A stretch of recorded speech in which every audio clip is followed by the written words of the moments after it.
Good morning friends, welcome back to my YouTube channel comprehensive study.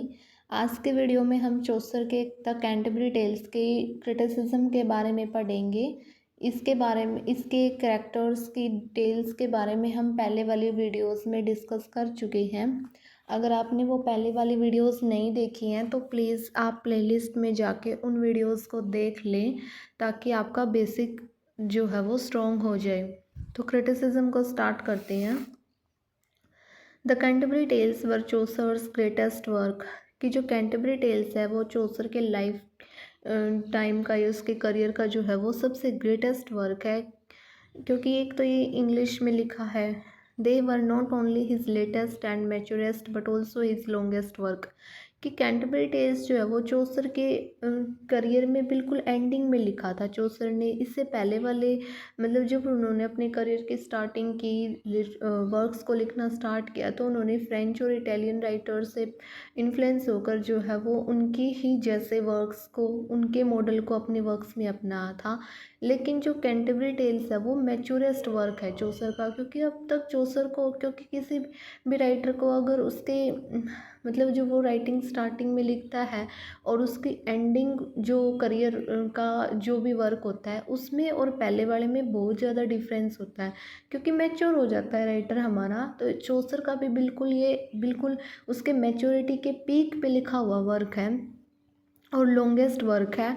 All the qualities of Chaucer's poetry found separately in his other works are exhibited here most characteristically and to the best advantage. कि जितनी भी qualities दूसरे works में हैं उनसे सबसे ज़्यादा इस वर्क में जो है वो सबसे ज़्यादा उसने अपनी ब्रिलियंट तरीके से करेक्टर्स का करेक्टराइजेशन किया है, और मतलब कि लैंग्वेज भी बहुत सिंपल रखी है। As we read the tales we are struck by the clarity, the simplicity and the precision of his style. कि चौसर का जो स्टाइल है वो बिल्कुल उन्होंने क्लियर कट लिखा है, बिल्कुल क्लियरिटी से लिखा है, कोई जार्गन्स यूज़ नहीं की है, सिंप्लिसिटी में लिखा है और स्टाइल जो है वो बहुत ही क्लियर है।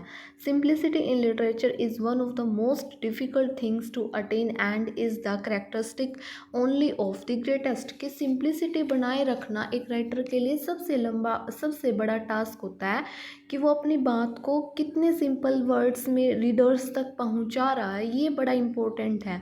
और जो ग्रेटेस्ट पोइट होते हैं या राइटर होते हैं, नॉवेलिस्ट होते हैं, वही अपनी बात को सिंपल तरीके से रीडर के सामने पेश कर सकते हैं। तो चौसर जो है वो इतना ग्रेटेस्ट राइटर है कि उसने जो है वो अपने कैंटरबरी टेल्स को बड़ी ही सिंपल क्लैरिटी से लिखा है अपने वर्क को। The tone through out is even but is saved from monotony by the poets light heartedness. की जो टोन है इस वर्क की वो मोनोटोनी नहीं है, मतलब बोरिंग नहीं है। और पोइट ने जो है वो करेक्टर्स को मतलब कि बड़े ही ह्यूमरस तरीके से पोर्ट्रे किया है। He is so lively and vivacious than we notice the admirable restraint of his style. There is pathos enough in his tale but he keeps his emotion perfectly under control. कि Chaucer जो है वो serious group को भी दिखाता है और जो ह्यूमरस ग्रुप है उनको भी दिखाता है, और जो टेल्स करेक्टर सुना रही हैं तो उनमें ऐसे टेल्स नहीं है कि हमें बहुत ज़्यादा पैथेटिक फील हो। मतलब पैथेटिक हैं कुछ टेल्स, लेकिन उसने जो है अपने इमोशंस के ऊपर कंट्रोल किया है और ह्यूमरस तरीके से ही टेल्स को डिस्क्राइब किया है।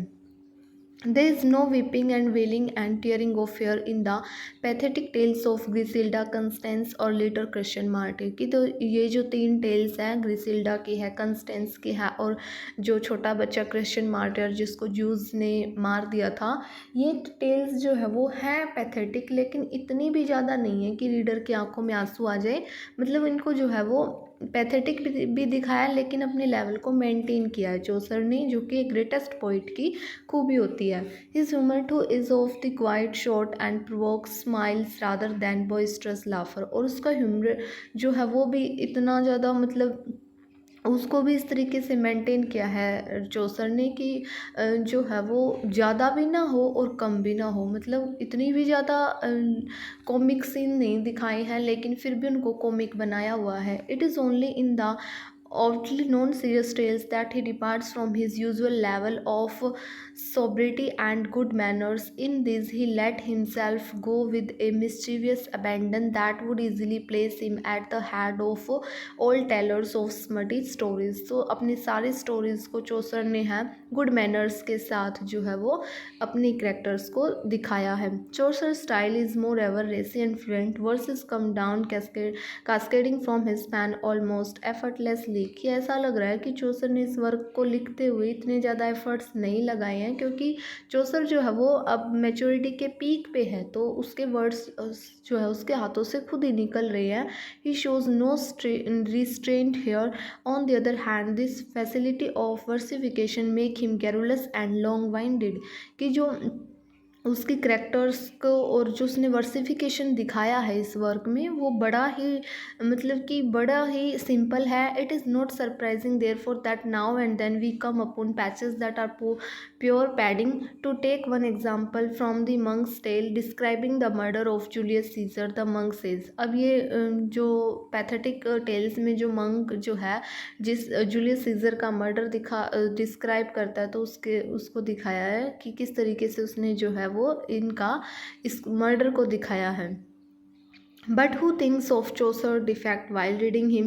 His garrulities, his paddings, his choking obscenities, all these he carries off by his charming artlessness and unfailing good humor. कि चौसर ने जो है जितनी भी मतलब उसके फॉल्ट्स हैं वो इतने ज़्यादा नहीं हैं, क्योंकि उसने जो है वो अनफेलिंग गुड ह्यूमर मतलब ह्यूमरस तरीके से आर्टलेस, कहीं हमें ये लगता ही नहीं कि उसने आर्टलेसनेस दिखाई है अपने वर्क में. उसका वर्क जो है वो फुल ऑफ चार्म है, फुल ऑफ आर्ट है. Notice the native of the following comment on woman. ये वुमेन के ऊपर कुछ नन्स प्रिस्ट टेल में जो है वुमेन के ऊपर कुछ कमेंट किया है, तो ये दिखाया है. इतना इंपॉर्टेंट नहीं है हमारे लिए.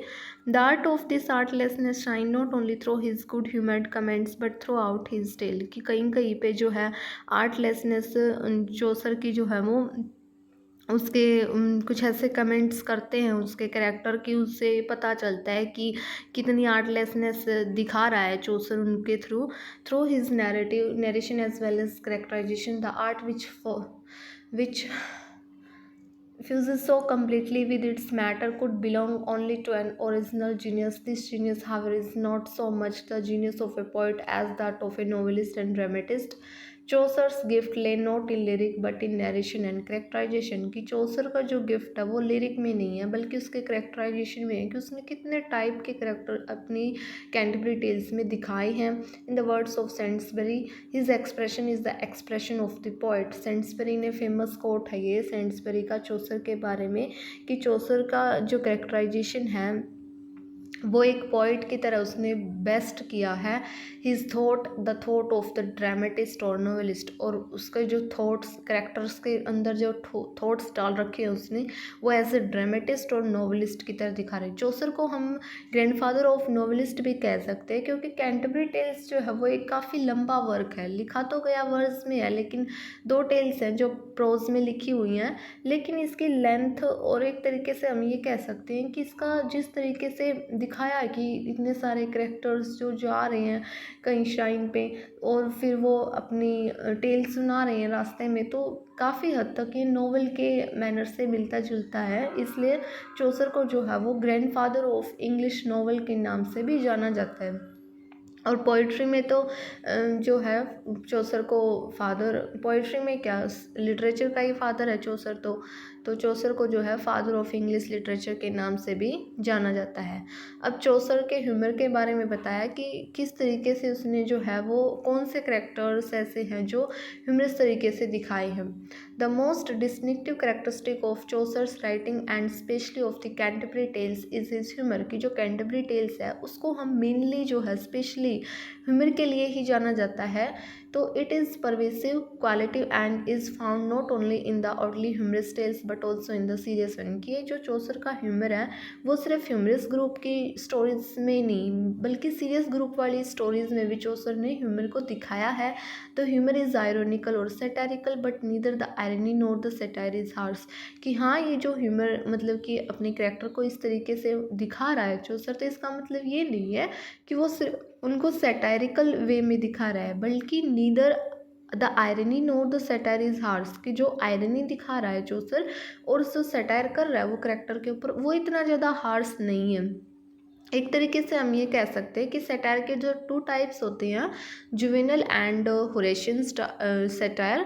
तो जो जुवेनल सैटायर है वो बहुत ज़्यादा हार्श होता है, बहुत ही ज़्यादा एक तरीके से बिटर सैटायर होता है जुवेनल, लेकिन जो होरेशियन सैटायर होता है वो लाइट मैनर में किया जाता है, मतलब उसमें जो है वो बात बोल भी जाती है, लेकिन उसको इस ढंग से राइटर्स दिखाता है कि मतलब कि इतना ज़्यादा हार्श क्रिटिसिज्म उसके ऊपर नहीं करता है। लाइट ह्यूमर सैटायर है होरेशियन, तो एक तरीके से होरेशियन सैटायर के सैटायर जैसा ही है। इट इज़ जेंटल है एंड टॉलरेंट, और ऐसा है कि बंदा सह ले।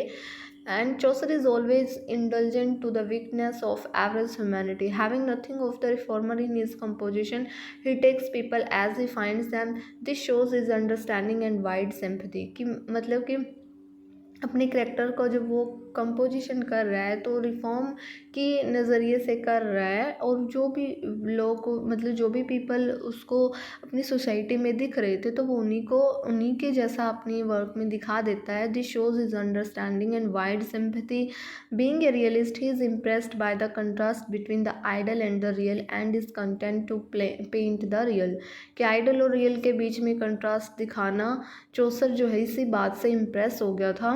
But now we know from the realistic literature of the 20th century how dull and drab realism can be. Chaucer's realism is saved from his drabness by his good natured humour, कि Chaucer ने जो भी realism दिखाया है वो मतलब कि good natured humour से जो है वो कैसे उसको सेव किया है। A keen observer and a kind of critic, he throws over his character such a colouring of humour also to make them figure of romance, की कुछ करेक्टर्स को जो है वो मतलब बहुत एक कीन ऑब्जर्वर की तरह काम कर रहा है और एक ऐसा क्रिटिक के रूप में काम कर रहा है कि जो करेक्टर्स हैं उसको मतलब सच ए कलरिंग ऑफ ह्यूमर, अलग अलग तरीके के कलर दे रखे हैं ह्यूमर के, as to make them figure of romance, कि वो मतलब उनके ह्यूमर को भी अलग अलग तरीके से दिखाया है चौसर ने कि उनको एक अलग कलर दे, एक अलग फिगर दे सके। We have seen this in his portrait of the prologue, कि जो प्रोलॉग है हमारा कैंटरबरी टेल्स का, उसमें जो है वो कैरेक्टर्स को जिस तरीके से पोर्ट्रेट कर रहा है उसमें हम देख सकते हैं उसके ह्यूमर को। To illustrate his humour from the tales one should have complete a great part of the book. तो ये कुछ clerk tale, he knocks the bottom of the idealistic tale of Griselda by making the clerk say at the end। ये ग्रिसिल्डा की story जो सुनाता है clerk, उससे जो है वो उसकी स्टोरी के बारे में दिखाया है, तो ये इतना इम्पोर्टेंट नहीं है।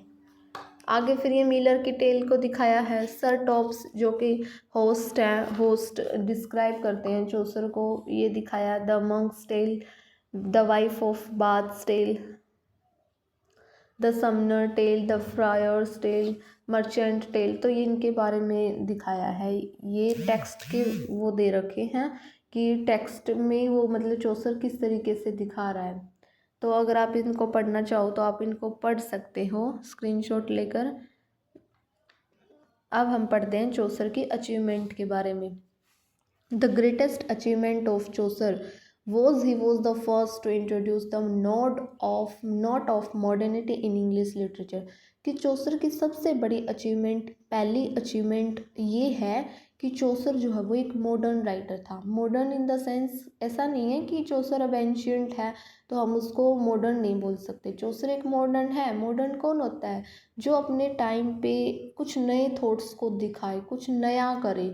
चौसर जो है वो अपने टाइम पे जो है वो बहुत कुछ मतलब कि चौसर जो है वो कुछ नया लेके आया था लिटरेचर में। चौसर जो है वो अलग थीम्स को चूज़ करता है। उस टाइम पे थीम्स क्या थी? सिर्फ रिलीजियस थी और नहीं तो हीरोइक बैटल्स के ऊपर लिखे जा रहे थे वर्क। लेकिन चौसर ने जो है वो कुछ हटके कुछ अलग तरीके से अपने वर्क्स को लिखा। उसने रोमांसेस लिखे जो फ्रेंच और इटालियन राइटर्स हैं उनसे इन्फ्लुएंस होकर लिखा, लेकिन उसने खुद अपने अपने टैलेंट के दम पे भी जो है अपने वर्क्स को लिखा है। बहुत सारी ऐसी बुक हैं जो चौसर ने मतलब कि अलग थीम्स को चूज़ किया है। जैसे कैंटरबरी टेल्स है, वो एक रियलिस्टिक वर्क है और चौसर इसमें चौसर ने किसी को कॉपी नहीं किया, बल्कि उसने अपने टैलेंट के कारण ही चौसर ने जो है वो इस वर्क को लिखा है। क्योंकि वो कॉपी करता, बोरो करता तो उसका सब्जेक्ट मैटर डल हो जाता, लेकिन कैंटरबरी टेल्स में ऐसा नहीं है। उसने बड़े ही ब्रिलियंट तरीके से नई थीम्स को सेलेक्ट करके उनके बारे में लिखा है। तो चौसर जो है मॉडर्निटी लेके आया है इंग्लिश लिटरेचर में।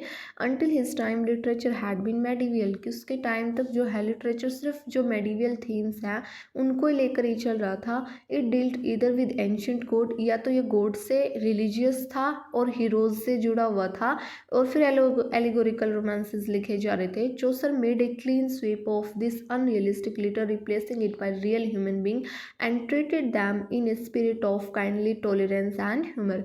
तो चौसर जो है उसने अपने सब्जेक्ट मैटर को कम्प्लीटली रिप्लेस कर दिया और क्या चूज़ किया, उसने रियल ह्यूमन बींग्स को दिखाया और उनको इस तरीके से ट्रीट किया, किस तरीके से, ह्यूमर के तरीके से, which is the modern way, जो कि एक नया मॉडर्न वे था। Another achievement of his was the standardisation of the English language, कि चौसर पहला ऐसा राइटर है जिसने इंग्लिश को एक स्टैंडर्ड लैंग्वेज बनाने में अपना सबसे ज़्यादा कॉन्ट्रीब्यूशन दिया है। क्योंकि उस टाइम पे फ्रेंच और लैटिन लैंग्वेज जो है वो क्लर्जीमैन की और कोर्टियर्स की और एक तरीके से पार्लियामेंट्री लैंग्वेज थी लैटिन और फ्रेंच, और जो पुअर पीपल हैं वो यूज़ करते थे इंग्लिश का। लेकिन आज देखो सिचुएशन कितनी उल्टी हो गई है, हर चीज़ का टाइम आता है। तो उस टाइम पे जो है वो इंग्लिश मतलब सबसे लोअर मिडिल क्लास, सबसे पुअर पीपल इसको यूज़ करते थे, और जो लैटिन एंड फ्रेंच का जो है वो कोर्ट लैंग्वेज थी,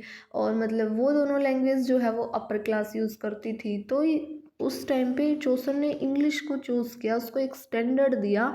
इन his time there were 4 dialect spoken in England, की 4 डायलेक्ट बोली जाती थी इंग्लैंड में उसके टाइम पे, northern, southern, east Midland and West Midland. ये 4 डायलेक्ट हैं और ये चारों के नाम याद रखने इम्पोर्टेंट है हमारे लिए। Of these, the East Midland dialect, because it was spoken in and around London and in the university town of Oxford and Cambridge, tended to gain supremacy। कि ये जो 4 डायलॉग हैं, northern, southern, southern and east Midland and West Midland, ये चारों जो हैं, इन चारों में से ईस्ट मिडलैंड जो डायलेक्ट है वो लंदन के आसपास के इलाके में और लंदन में बोली जाती थी, और जो कैम्ब्रिज और ऑक्सफोर्ड यूनिवर्सिटी हैं उनके कैंपस में भी इसी लैंग्वेज का, इसी डायलेक्ट का यूज़ किया जाता था। इसलिए चौसर ने इसी डायलेक्ट को चूज़ करके अपने वर्क्स को इसी डायलेक्ट में लिखा है। चौसर ने इसको चूज़ किया अपनी राइटिंग्स के लिए, with the result that it became the most popular of the dialects and in course of time the standard English language.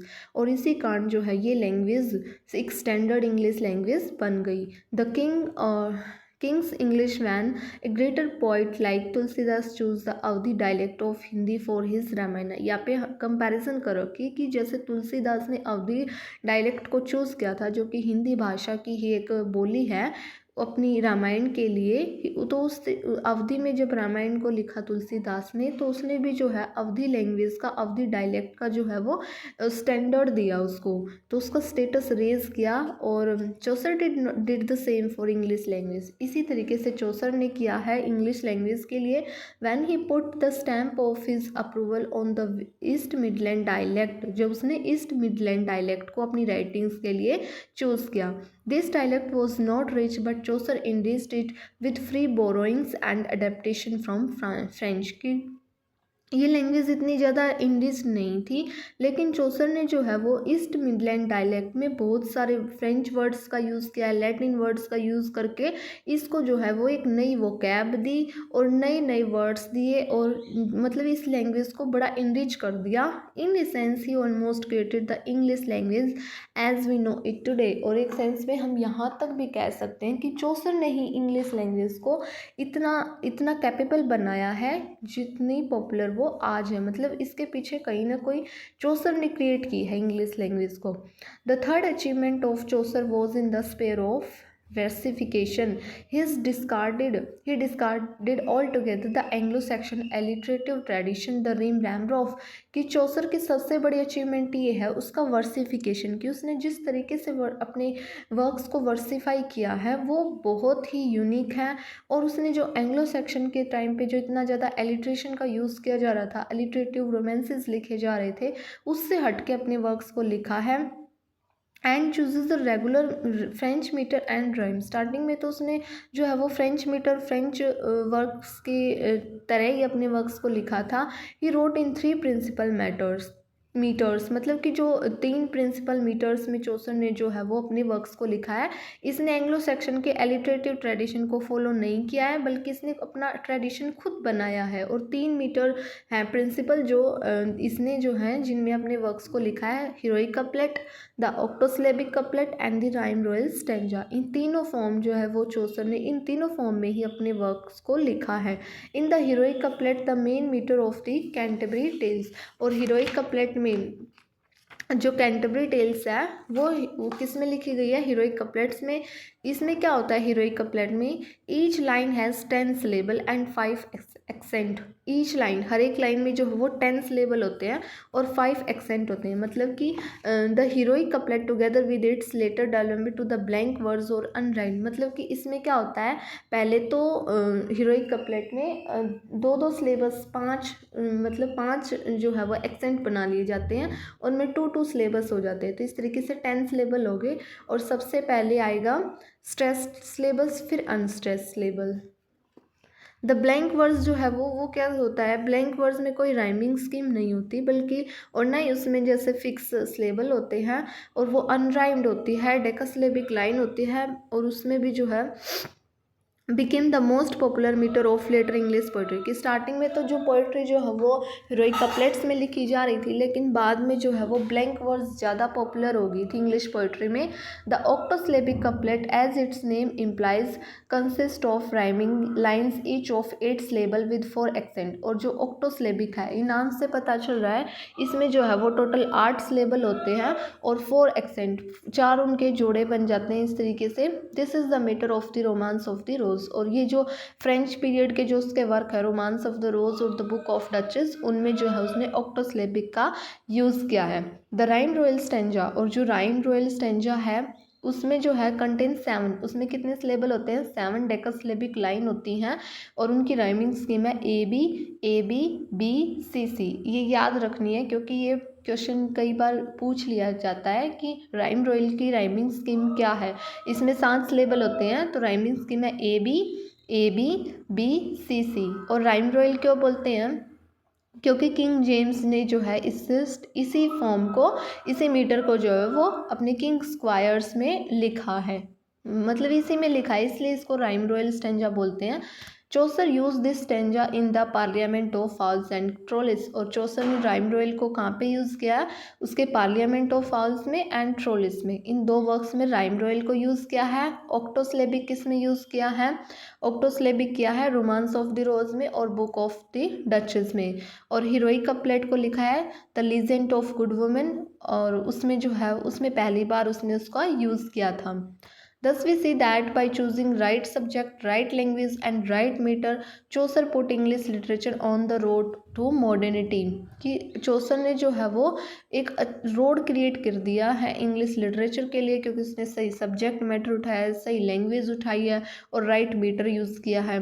His work is in every sense an introduction to English literature and he well deserve the title of the father of English poetry। कि जो है आज हम जो उसको father of English poetry के नाम से जानते हैं, तो वो उस चीज़ को डिज़र्व करता है, क्योंकि उसने सही सब्जेक्ट मैटर उठाया है, लैंग्वेज को ग्लोरीफाई किया है, और उसने जो है अब एक अच्छी फॉर्म चूज़ की है अपने वर्क्स के लिए। तो ये चौसर के बारे में था। That's it for this video. Next video में जो है हम इसके हाउ टू रीड चौसर और उसके Chaucer as a social historian, इन पॉइंट्स को डिस्कस करेंगे।